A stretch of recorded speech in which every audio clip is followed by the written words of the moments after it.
O Great Spirit, Namaste.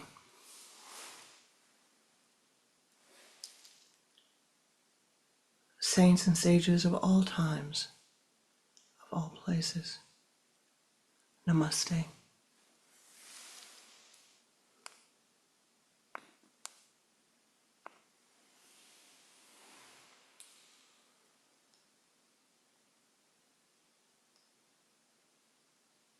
Ancestors, ancestors of all of the lineages to whom we attune, Namaste. O ye beings of the air, the earth, the fire, the water, the ether, may we live with thee in harmony. Namaste. Most beloved Gurus of the Holy Kriya lineage, Om Shri Babaji Yanamaha, Om Shri Lahiri Mahasayaji Yanamaha, Om Shri Yukateshwarji Yanamaha, Om Shri Paramahansa Yoganandaji Yanamaha, Om Shri Shaliji Yanamaha, Om Shri Goswami Kriyanandaji Yanamaha.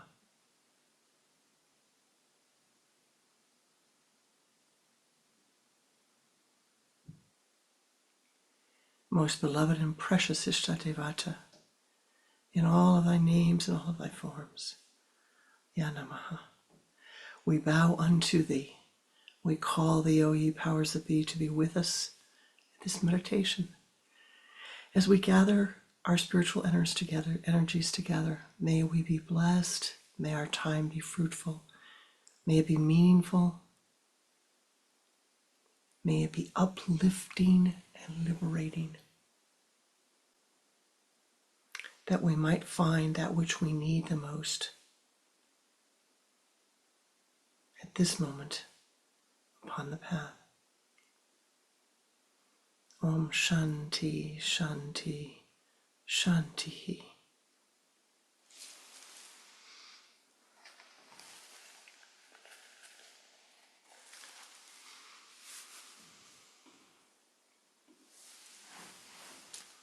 Namaste ji.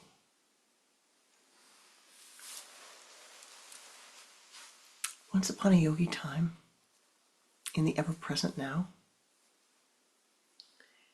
there lived a king, a very wise king. The people who lived in his kingdom, they were peopling, doing their thing, but he was a wise man, and because of him, they lived comfortably. They lived with ease. One day, he had the bright idea that he wanted to go to the lake. He wanted to take a walk, get outside of the castle. And so he said to his chief advisor, I'm going to go for a walk today. Okay. When do you want to go? Well, I was thinking I'd like to go around just after lunch. Okay, I'll gather everything together. And the king said, I just wanted to go for a walk. Well, before you know it, because when the king goes for a walk, everybody wants to be along. They can say, I went for a walk with the king. There's about 100 people gathered when the king comes out to the courtyard, all ready to go for a walk in the country. Off they go. Now it's a walk.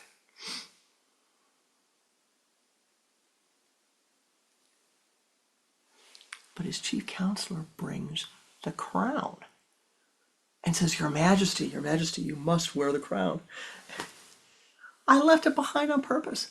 No, Your Majesty, you can't be seen in public without the crown. You must wear the crown. You know how heavy that thing is? Your Majesty, you must wear the crown. All right. So he puts the crown on his head.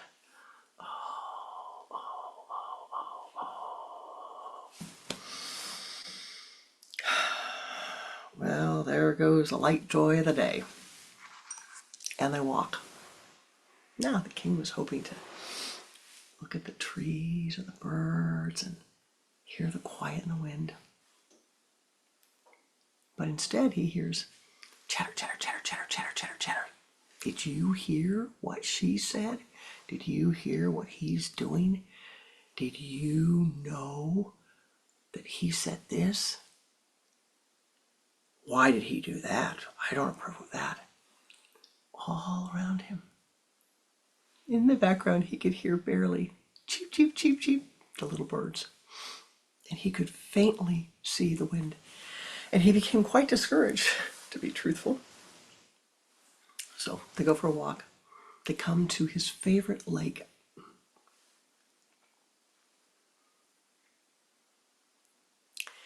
And the king says, "Ah, my favorite lake.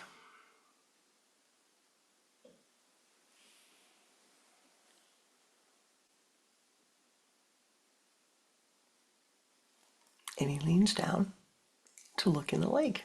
It was such a clear lake. Ah, everybody else is leaning down to look in the lake. And once you know it, kerplunk. The jewel, the crown jewel, right off of his crown, fell into the lake.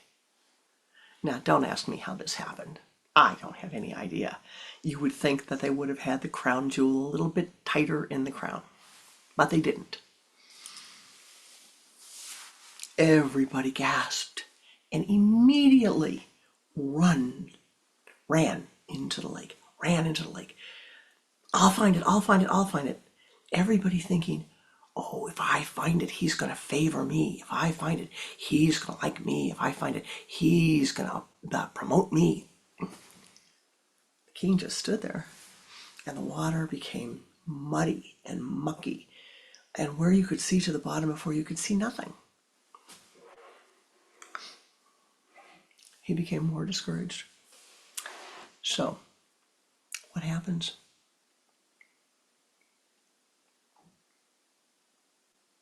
Little Yogi comes up, walking by.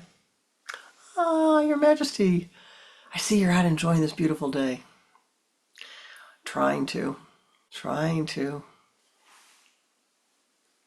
What's all this about? Ah, the crown jewel fell out of my crown. I don't even know what I'm doing. I'm wearing it here today.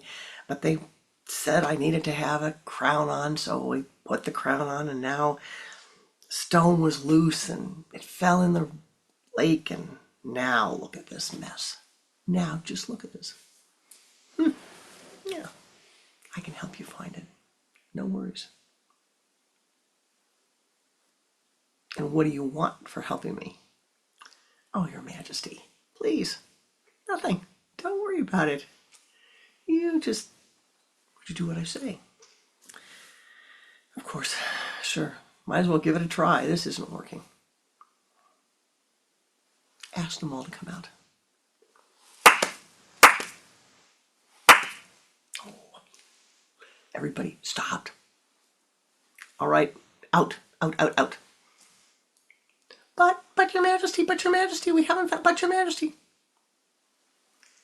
Please get out of the lake right now. Get out of the pond now.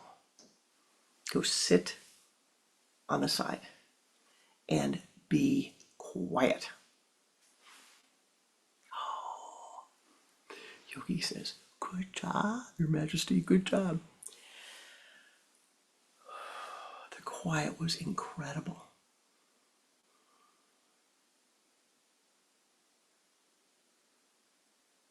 For the first time, can you hear it?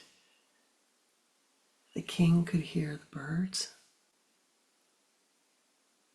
He could feel the sun on his face. He could hear the wind whispering through the leaves of the trees. He could smell the pine. He could smell honeysuckle in the distance. He could hear the ripples, the tiny ripples on the pond.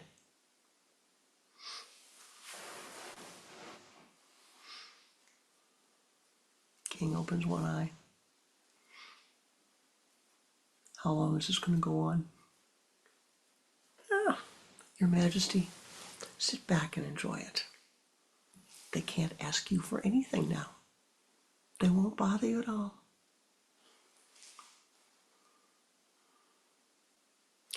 Your Majesty.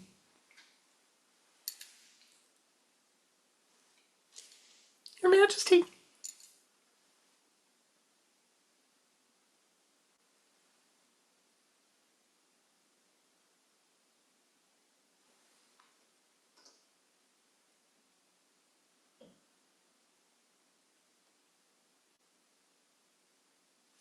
And the entire Sangha, the entire clan, was filled with the silence.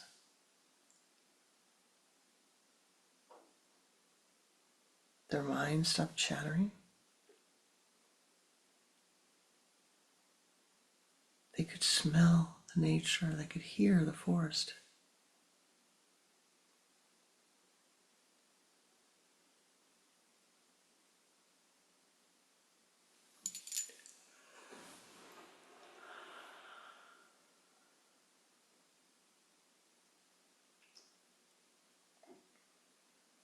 And after a few minutes, the little yogi said, "Now, Your Majesty, come with me by yourself, very, very quietly."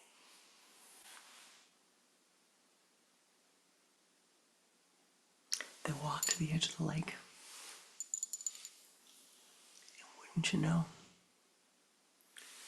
you could see to the bottom of the lake. And there, right in front of the king, with the sun glistening down through the water, was the crown jewel.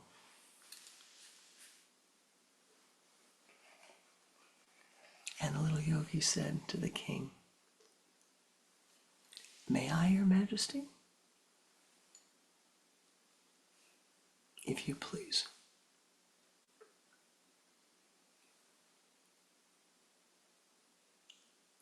With the softest of movement, the little yogi reached into the water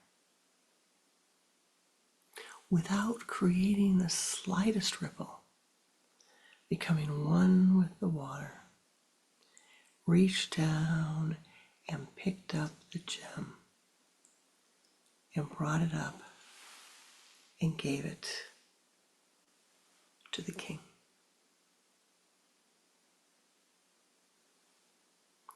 Not a speck of mud on it, no dirt, shining, beautiful, and clean. The king picked it up and put it back in the center, the crown jewel, where it belonged.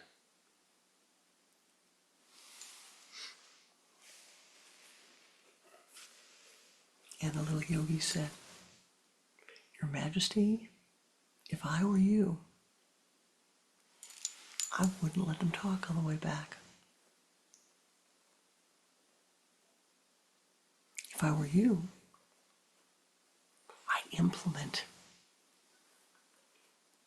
10 or 15 minutes of silence every hour when no one is to speak, no one is to emote, and no one can ask you for anything. What do you think?" And the king beamed and beamed and beamed. And thus it was. And life changed for everyone in that kingdom. For they all knew.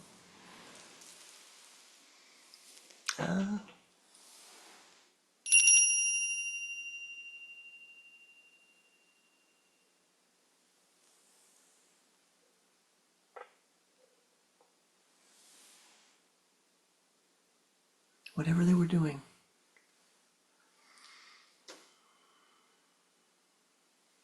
silence settled upon them.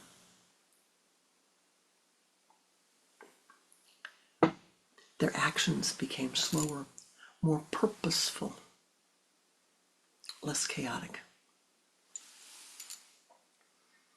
And thus, they grew more and more content. They grew wiser. They grew more compassionate. They grew kinder to each other and less opinionated.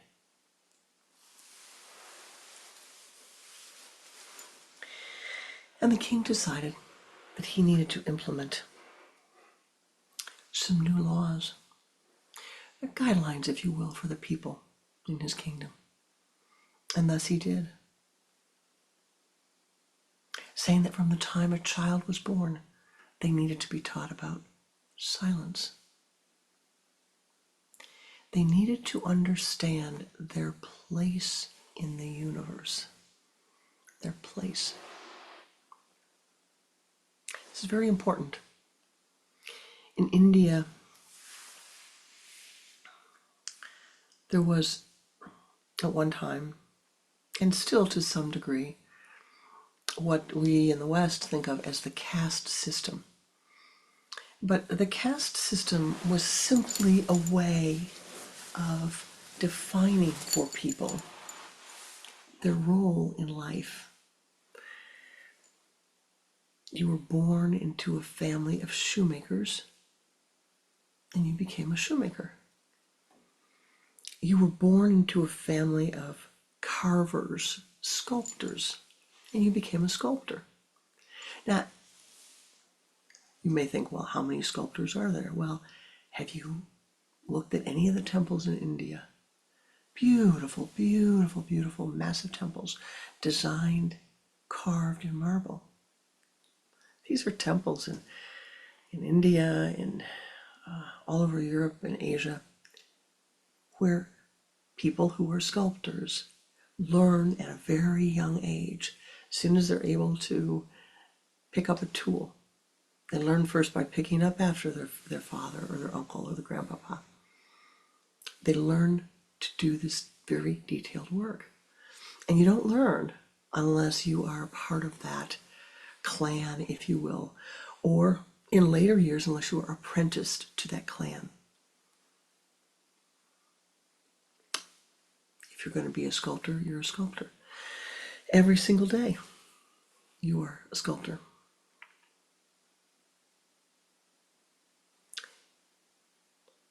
In a sense, it is very clear. It says that one's path in life is very clear. Your family has a spiritual tradition, you follow that tradition. Your family is devoted to a spiritual form of the divine, to Shiva, to Ganesh, to Lakshmi. You follow that form. To Durga, to Hanumanji, to Kali. You follow that. What has happened? What has happened is that we have entered a new time, a new place. We're not in the old days in India. Most of us have not been born into a family in which our dharma is very clearly defined. I often think of Johann Sebastian Bach, and if you go to his home in Leipzig, one of his homes in Leipzig, you see a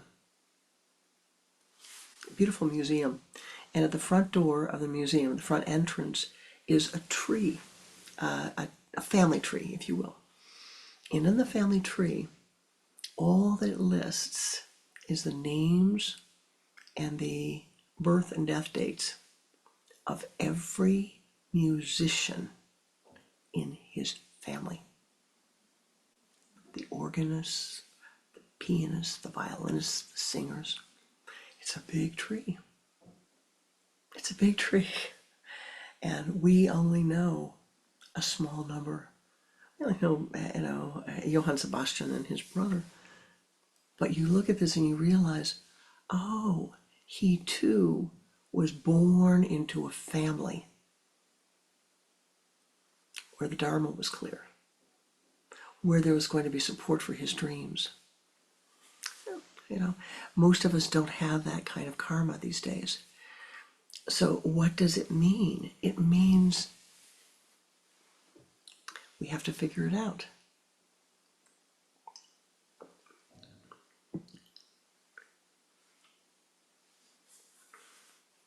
Maybe you've already figured it out.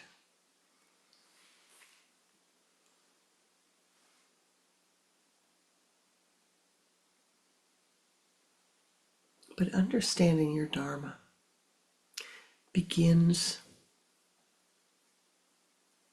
by saying, oh, really assessing where you are in your life. Let's back up a little bit.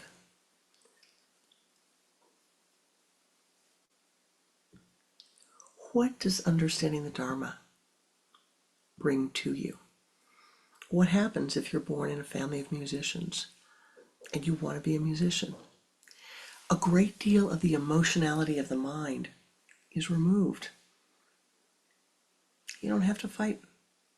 Well, I'm going to be a musician.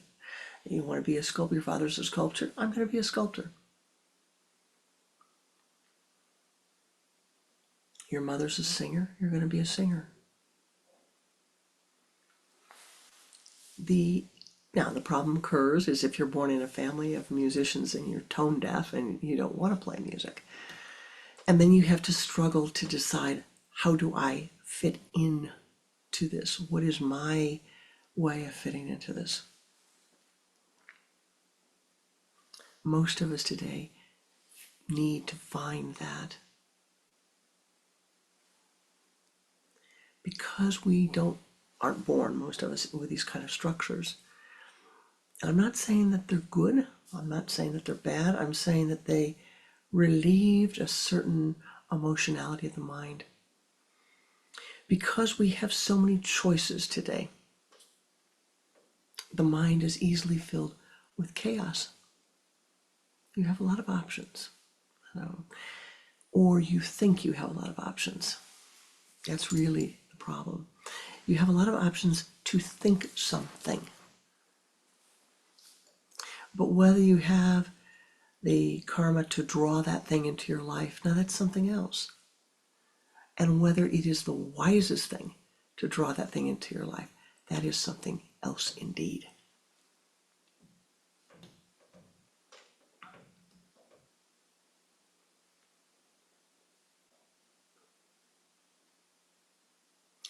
How much time out of every day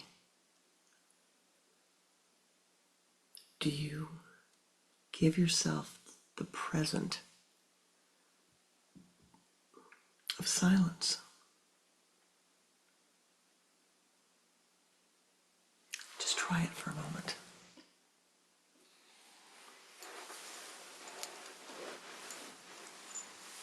Just sit with your eyes closed and watch your breath.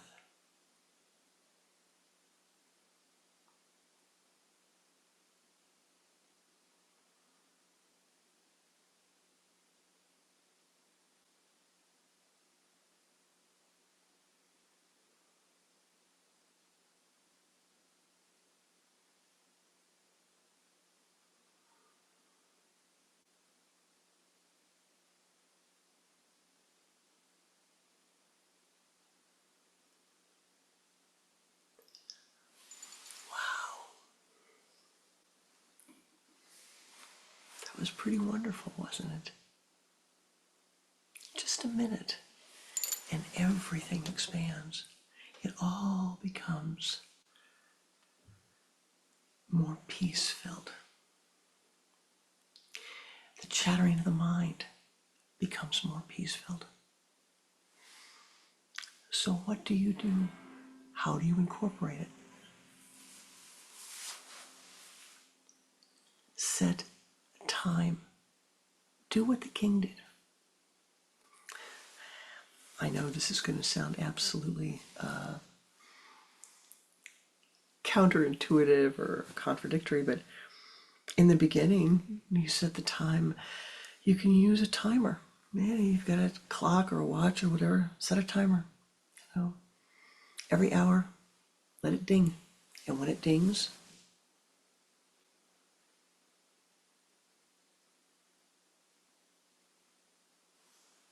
that's all.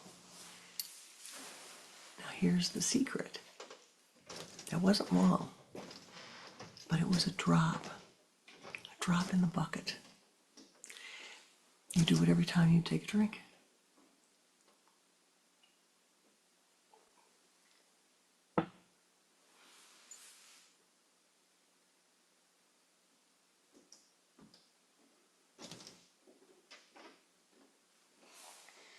Another drop.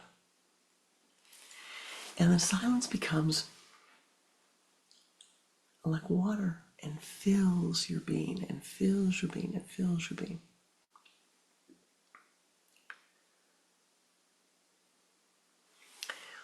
Did you ever go to a Japanese garden and see in the garden a big, a stone, a bucket at the bottom? And oftentimes there will be a water coming down a bamboo shoot.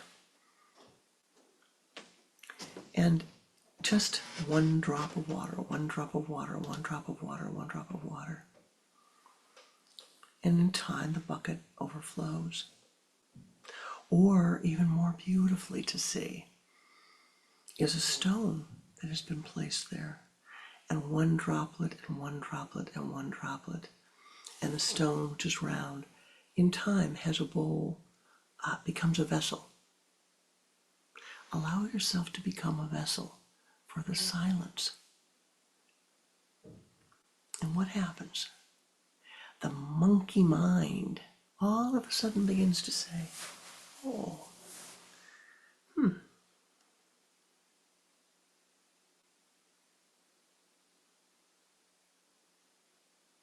that's sweet, that's sweet, that's sweet, that's sweet. And you begin to see what's causing the problems, if you will. You begin to see how the problems are caused in your life. And how are they caused, my beloved? Well, the mind is very interesting. Very interesting.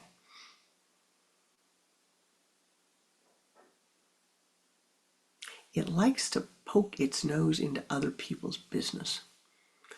It likes to jump to conclusions.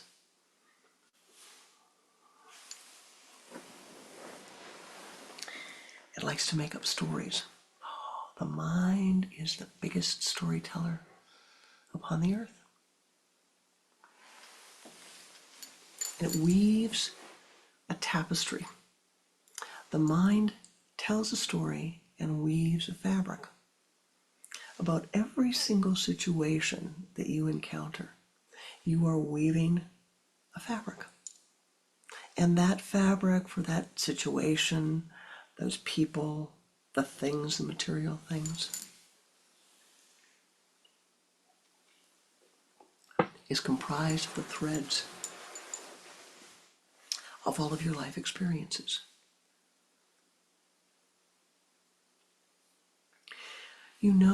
Remember that thoughts come in groupits. They never come alone, they're never singly. And the example that is given in the tradition is that you take a thought and it's like one single thought. Well, if I took try to find a thread in this, and I pulled one, I'm not sure what would happen, so I don't want to pull it. But you can pull one little thing out, and it doesn't change the pattern. Keep pulling and pulling and pulling and pulling, and in time, you will perhaps change the pattern or have a lot of holes, right? But what we want to do is to say, how do I neutralize that grouping? How do I befriend them, if you will? All right, this thought form came to me, and with this thought form comes all these other thought forms, which I would rather not have in my life. What can I do? Well, observe, observe, observe, observe, observe, observe. Up from above. No judgmentalness. No judgmentalness. Just observe. What are these thoughts? Where are they leading me?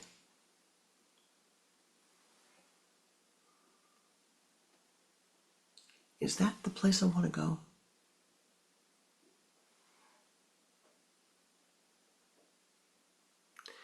And why do I want to go there?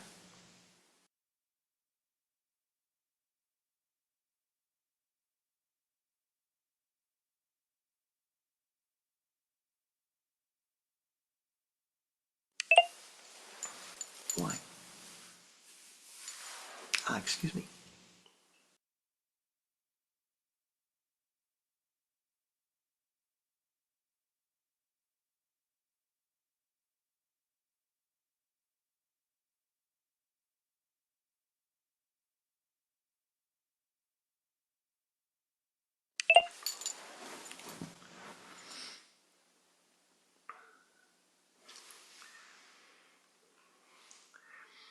Another way to put it, perhaps more clearly, is with every group of thoughts, there's a red button.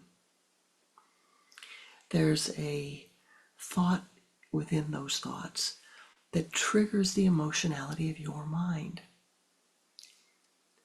Most often, the emotionality is triggered because you're afraid. Your mind is afraid. It doesn't mean, don't get nervous about it. It's not, it is the mind likes to control things. The mind becomes uncomfortable.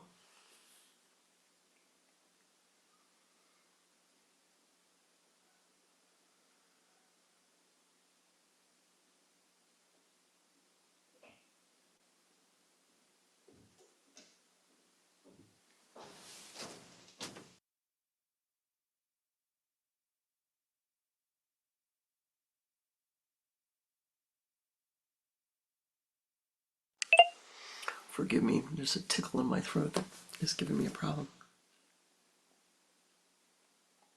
Maybe it's what I'm talking about. The mind likes to control things. And when it is not in control, or feels as if it is not in control, it becomes emotional. And instead of looking inward, which we can control, the mind begins to look outside and say, oh, I don't like that,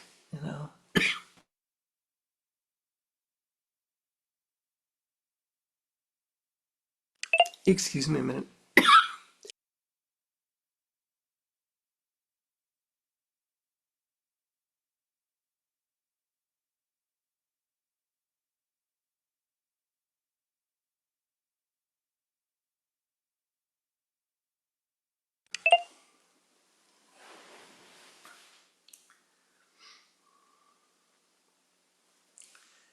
This is when the mind starts making stories up.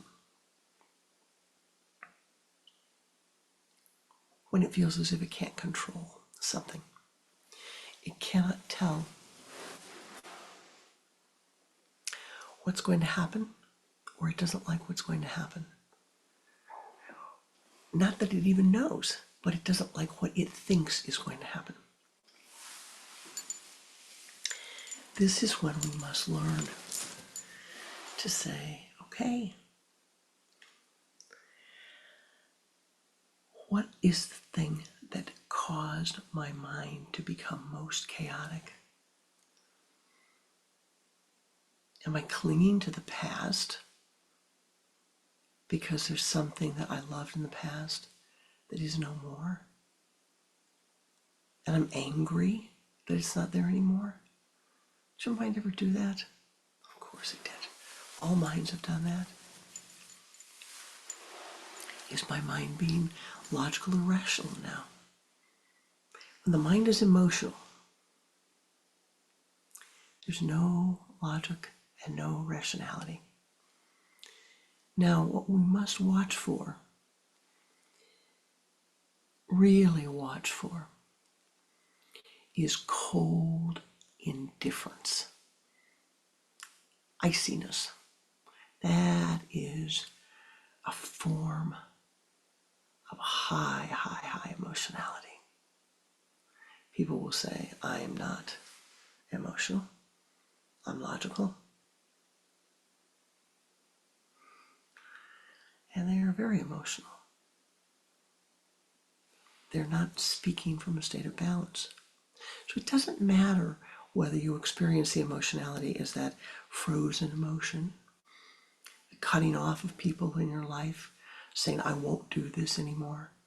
I don't want anything to do with that person. They looked at me the wrong way. They spoke the wrong way to me. I don't want anything to do with them. Or you are ranting and raving and allowing emotions to come forth from your mind, your mouth rather, through your mind, from your mind through your mouth. The emotions of the mind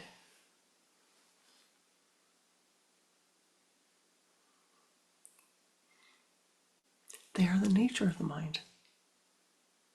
So we have to befriend the mind. You have to say, well, I can't blame my mind for being a mind. I can't look at the oak tree and become angry because it grows oak leaves and drops acorns in my yard. Or, I love it, the person who plants ginkgo trees in Chicago next to the sidewalk. Ginkgo trees that drop their leaves and have a terrible stench if you walk on them. Terrible, terrible smell. So what did you think? Why were you planting the ginkgo trees by the sidewalk where people would step on the leaves and the seeds and it would emit this smell?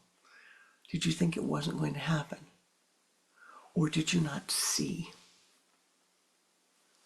The nature of the mind sometimes is to emit a stench when it becomes emotional. Accept it. Do not allow it to continue, but accept it. All right? Look, how do I stop it?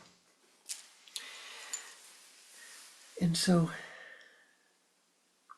what have I said to you, really? I've tried to say, we must befriend the mind. You must befriend yourself. And you must understand your nature.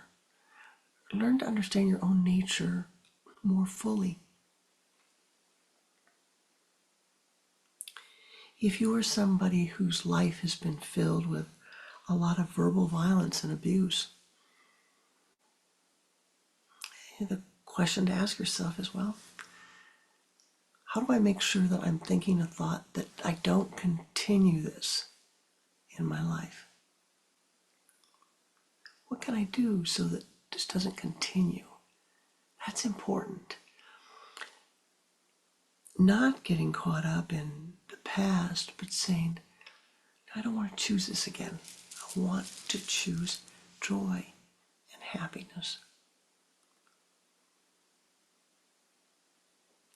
And that requires tarka, reflection, looking deeply within. What are you doing? What are you thinking? What's the thought you're thinking, my dear? What is the thought that you're thinking that allows that to happen? That allows you to bring those pieces of karma into your life? Again and again and again and again. What's that thought? Somewhere there's a thought that you feel that you deserve it, and you don't. Somewhere there's a thought that you feel you're not worthy, but you are. Or as Shelley G would say, so what? You don't have to feel worthy. You just have to accept the goodness of life. You can say, I don't feel worthy. I'm going to take it anyway. I'll take the blessing.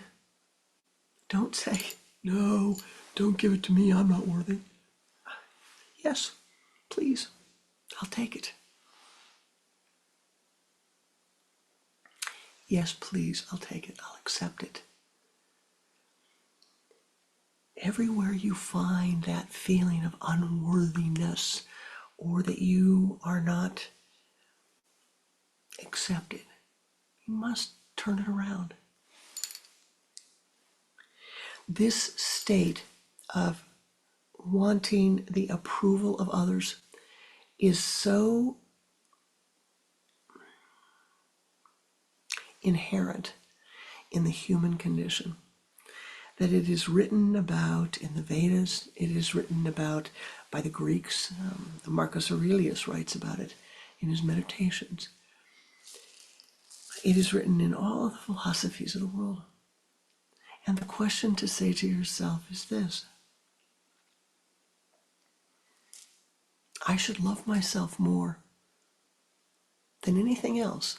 You should love yourself more. I mean, it's your life. Why then does the opinion of others count more to you than your own opinion, my beloved? Your own opinion about yourself. Why is that less important to you than what Johnny Joe or Susie Q or Layla or Peter say or think, or more importantly, that you think they say or think? Why? You know,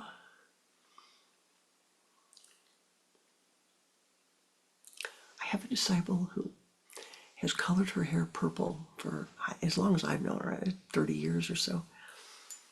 And the first time that I saw her in this life and she had purple hair, I thought, that is amazing.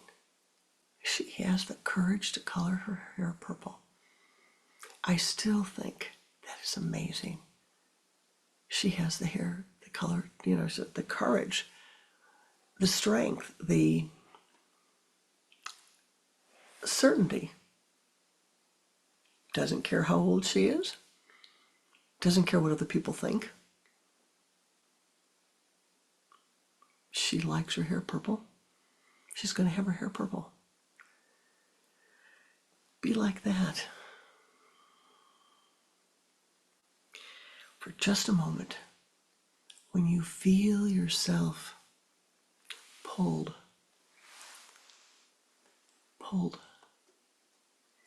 to listen to the judgment of others, turn inward. Turn inward. Nothing I can tell you should ever, ever, ever supersede what you think is right. And I'm going to close before we do our meditation with one brief Shelley story. Shelley, for those of you who do not remember or know, was the guru of my guru. So Shelley ji is my param guru, excuse me. When Kriyananda ji, my guru, was at the ashram, one week, Shelley had gone into meditation, and everybody was told, be quiet, you don't bother him, don't speak to him, just leave him alone. So after 3 days, he comes out of his room, his meditation place, and they were not to speak. He was not to speak until told. So, Shelley lifts his hand, and Kriyananda had been thinking, what was he going to ask? And he said to Shelley, so did you get the answer you were seeking? Did it work?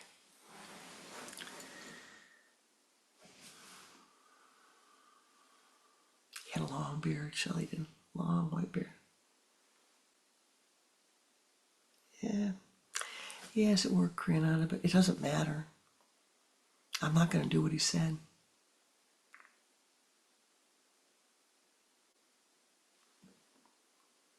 You mean You spent all this time trying to get to the feet of God. You got there, and you're not going to do what he said? That's right. Doesn't suit my personality. Not going to do what he said. Wow. Wow. Wow. May we all be like that.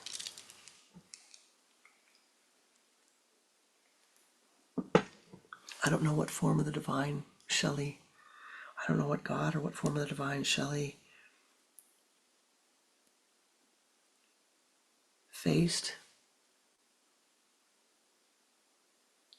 but he knew his inner divine self. And he knew that the answer which he was given was not the answer for him. We all need to be like that. Quiet the emotionality of your mind.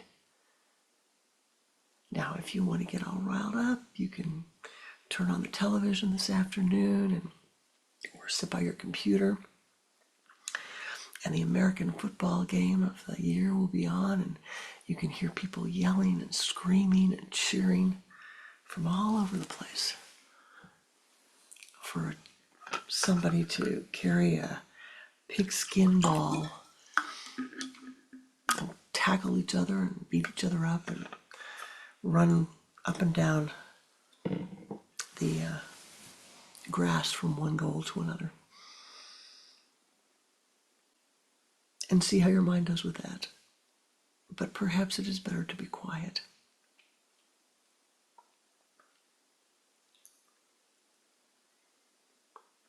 I'm going to ask for something special today from you, please. As we enter our prayers at the end of the meditation, I'm going to ask that we pray specifically for the people in Sudan. This is a part of the world where there is much suffering occurring at this time, and very little prayer going forth, very little meditative energy going forth to assist those people and those animals, all the creature beings that are in that country at this time. I do not know what is needed. I know that our prayers are needed. I also wish to announce to you that we will be sending you a note, and I will be adding, after the noon meditation, every 4 to 6 weeks, an extra half an hour with straight Kriya Yoga teachings where you can ask questions about Kriya Yoga that you might not have an opportunity to ask otherwise. If this is something that you are interested in, I would ask that you respond to my note. I think it will give us an opportunity to just have some more dialogue if you wish. But at this time, please let us go into a meditation.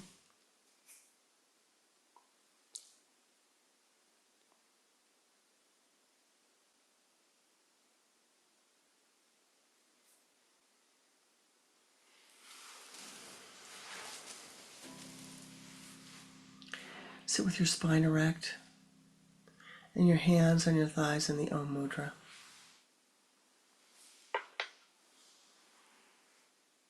Turning your head to the left with a double exhalation. Bring your head back to the center, beginning to watch your breath. And pull the energy from the limbs to the trunk using the sipping breath.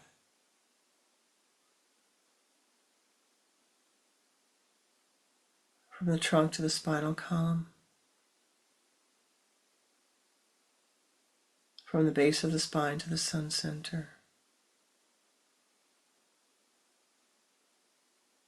Move that energy out in front of you as a golden ball of light. And sweep around to the left, encasing your entire being in golden light. And do this 3 times. Expanding that golden ball of light.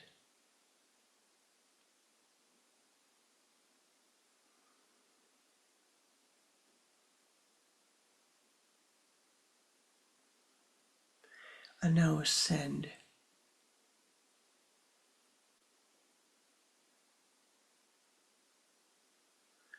Ascend.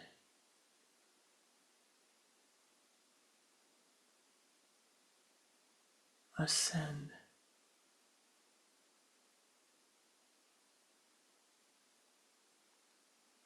Ascend to the high place.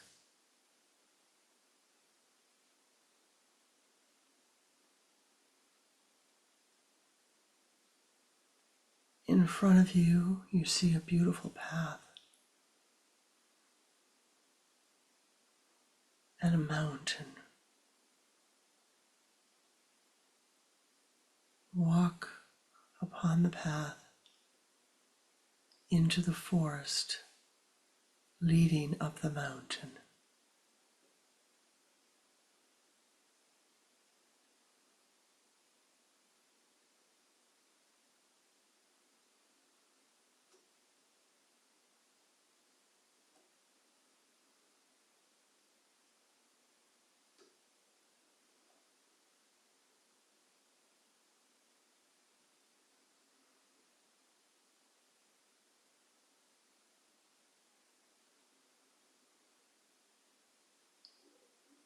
You come to a clearing,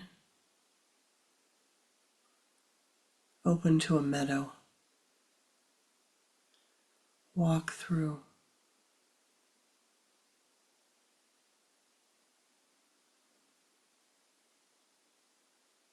It is so beautiful.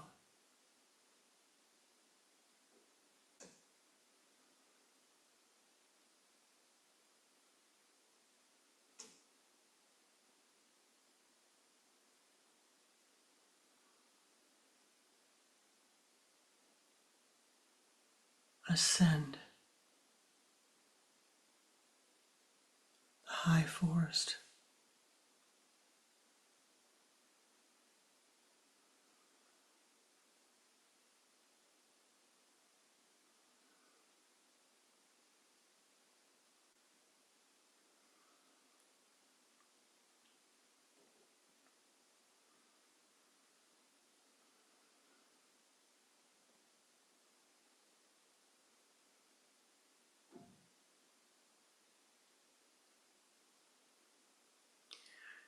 The light grows in front of you.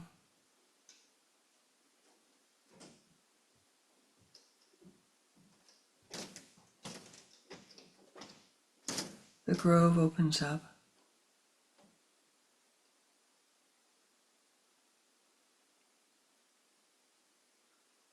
Your shrine is there, perfect for you.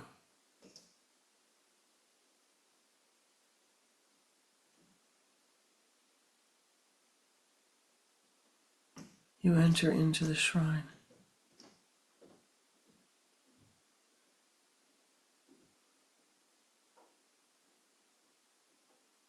The light is radiant. Breathe in the light.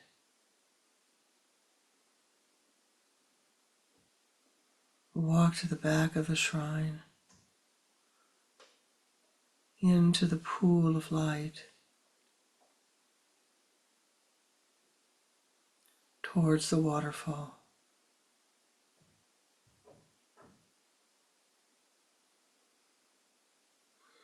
Your old clothing, the old things all dissolve away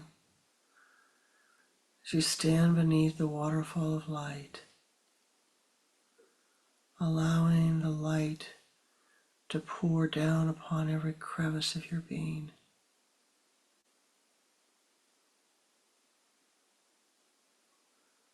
Through you, over you, within you. Om.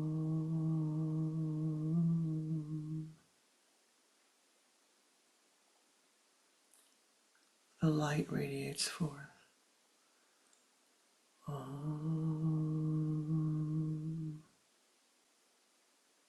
Om. Om.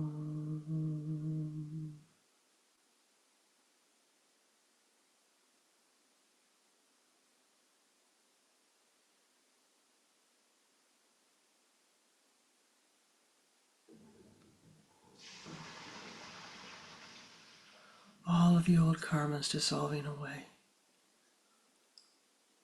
filled with a radiant light.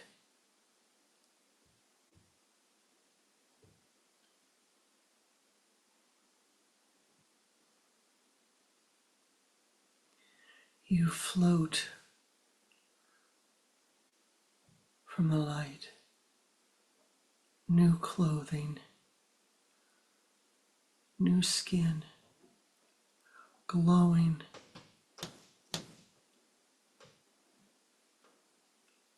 strengthened and vivified. You continue to breathe in the light as you walk through the shrine.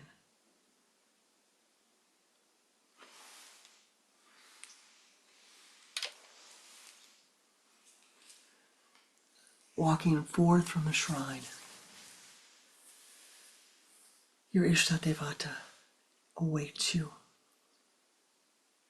Take hold of the hand of your Ishtadevata and return to the high place of meditation.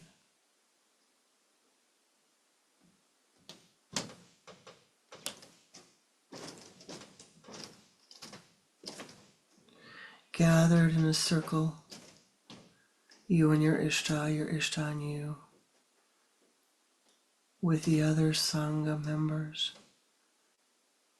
with all of those seekers, with the meditators.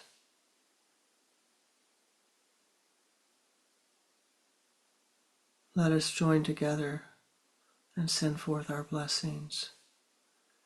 O ye powers that be, join us at this moment as we call forth these petitions. Respond with the Om Shanti mantra,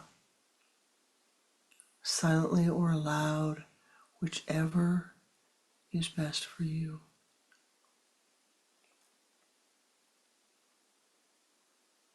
Offer Mother Gaia that she be blessed, that all of the beings upon her be blessed, that we who reside in her bosom treat her with honor and respect. Om Shanti, Shanti, Shanti.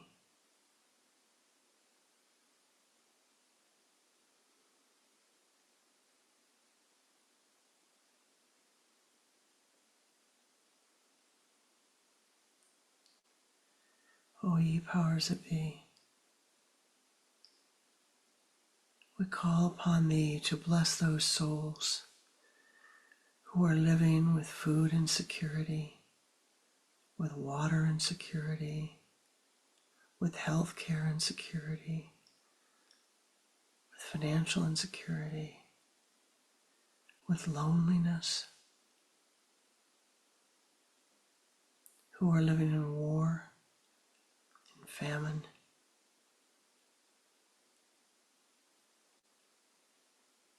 for those particularly in the Sudan.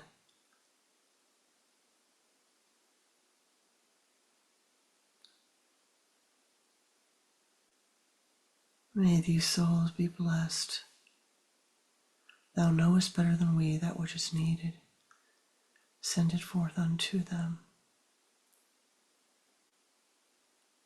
Om Shanti,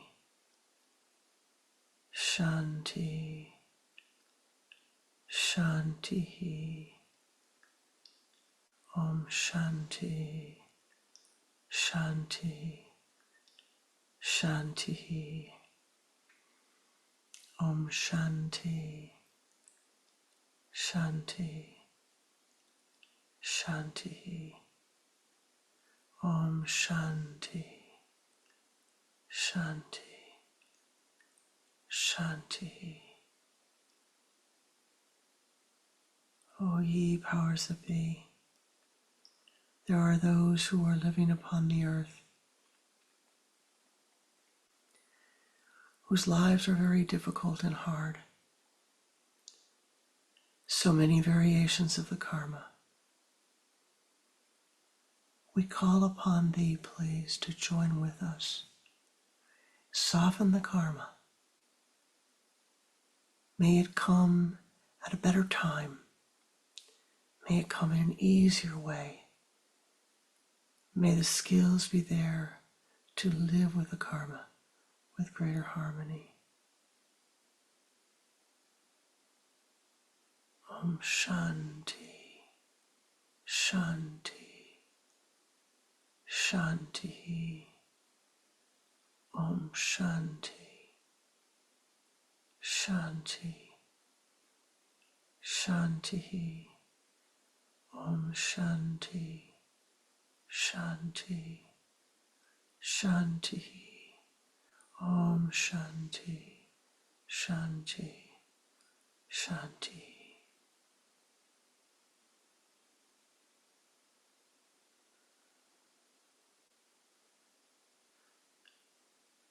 Most beloved and precious Ishta,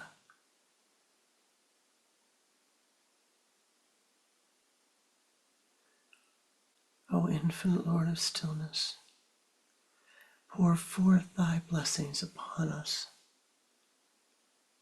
Soften our karma. Lift us. Bless us, that we might be an ever greater blessing to life. Om Shanti, Shanti, Shanti.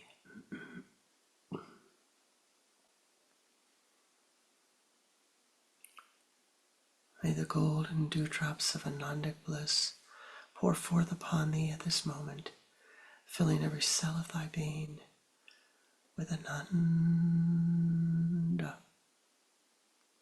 Ananda,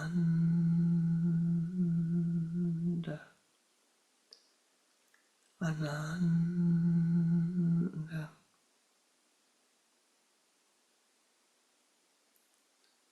Ananda, Ananda, Ananda.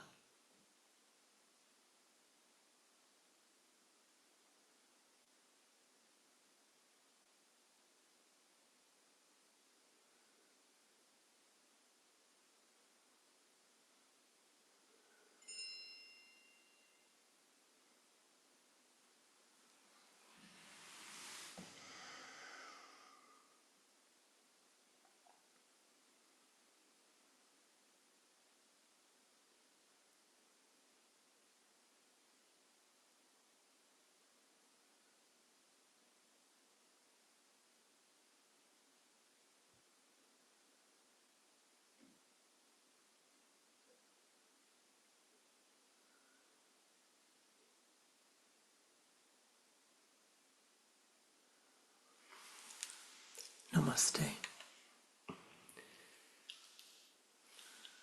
Namaskar. Shanti. Namaste. Thank you for the blessings of your presence, for your meditative energies, for your efforts.